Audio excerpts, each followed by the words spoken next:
The sun was already low over the rolling hills of Sonoma County when Maria Gonzalez stepped out onto the creaking porch of her farmhouse.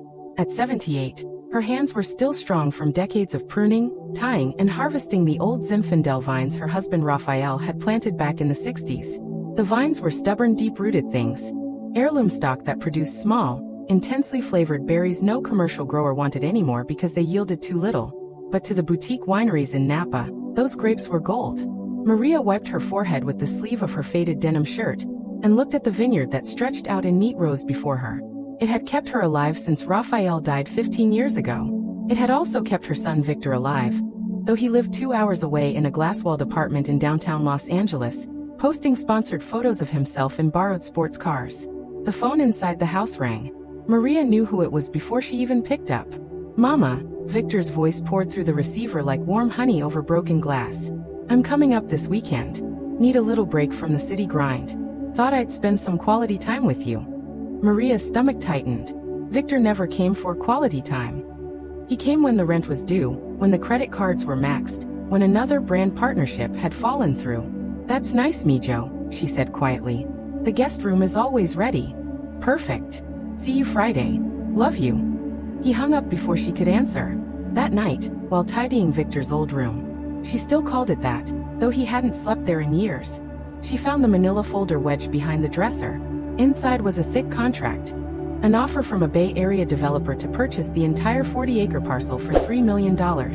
At the back, on a yellow sticky note in Victor's handwriting, "Get her to sign. Tell her it's for future security. Power of attorney already drafted." Maria sat on the edge of the narrow bed and read the pages twice.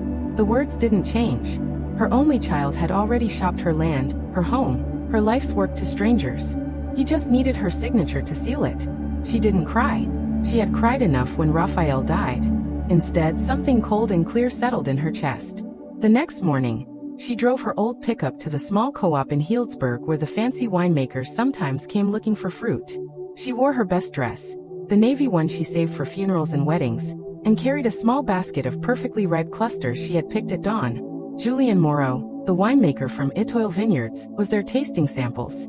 He had begged her for years to sell him even a ton of her old vine Zinfandel. Every year she refused. Too little money, too much sentiment. Today she walked straight up to him. "Julian," she said in her soft, steady voice, "I have a proposition." By Wednesday the deal was done. Julian bought the entire 2025 crop. Every berry still hanging. At triple the usual rate. Cash up front.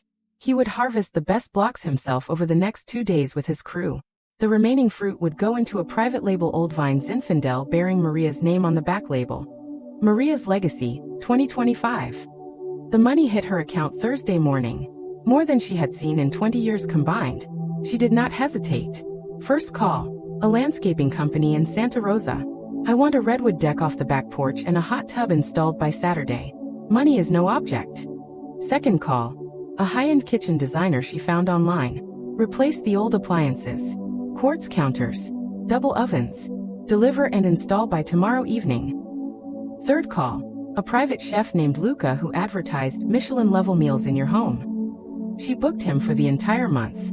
Fourth call, the travel agency in town. "One first-class ticket to Florence, departing in 3 weeks. And reserve me a month at that spa resort in Tuscany, the one with the thermal baths." By Friday afternoon, the farmhouse looked like a different place. The kitchen gleamed with stainless steel and marble. The pantry shelves groaned under imported cheeses, tins of caviar, Iberico ham, and bottles of vintage champagne. The new refrigerator, an enormous French door model, hummed quietly, packed to the brim with fresh truffles, wagyu steaks, and crates of ripe figs and persimmons. Out back, the redwood deck was finished, the hot tub bubbling gently under a pergola draped in fairy lights.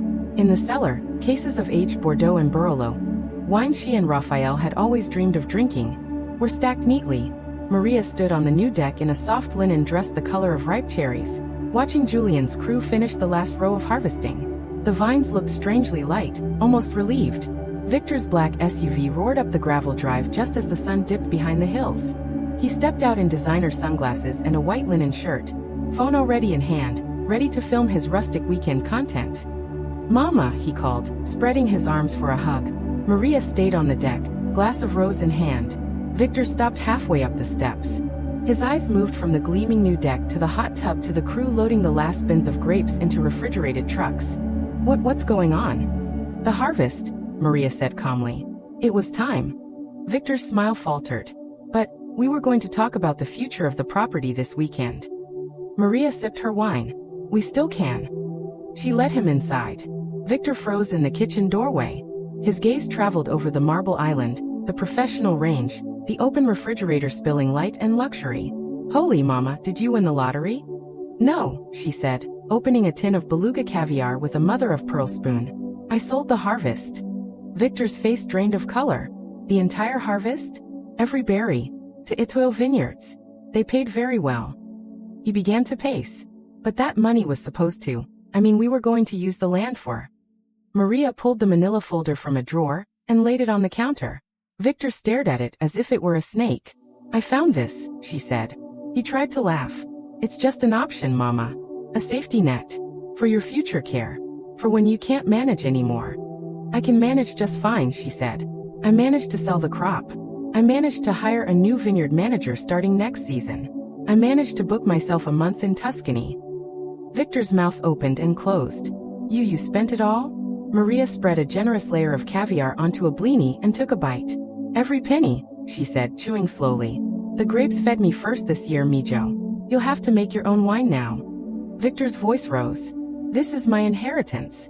You can't just. Grapes don't wait for ungrateful children, Maria said quietly. He lunged for the contract, but Maria slid it out of reach. I already spoke to a lawyer, she said. The land is still mine. The crop was mine. The money was mine. And now it's hot tubs and white truffles and airplane tickets.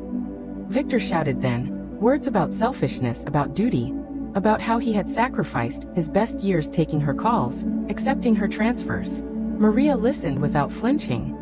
When he finished, chest heaving, she pressed the intercom button newly installed by the door. Carlos, she said. The new vineyard manager, broad-shouldered, polite and very strong, appeared within seconds. Mr. Gonzalez is leaving now, Maria said. Please see him to his car. Victor tried to argue, but Carlos simply took his elbow and guided him firmly down the steps. The SUV door slammed. Gravel flew as he sped away. Maria closed the door, locked it, and walked back to the deck. Luca, the chef, was setting the table under the new pergola. Seared foie gras, fresh tagliatelle with black truffles, a bottle of 2010 Chateau Margaux breathing beside two glasses. Ready when you are, Signora, he said with a smile. Maria sat, lifted her glass, and looked out over the half-harvested vines glowing in the moonlight. The air smelled of fermenting grapes and jasmine. She raised the glass to the stars. To Raphael, she whispered. We finally drank the good wine. Then she drank deeply, the velvet liquid warm on her tongue, the taste of sun and soil and long-delayed joy. The vineyard was quiet. The house was full. And for the first time in decades, Maria Gonzalez was entirely, gloriously her own.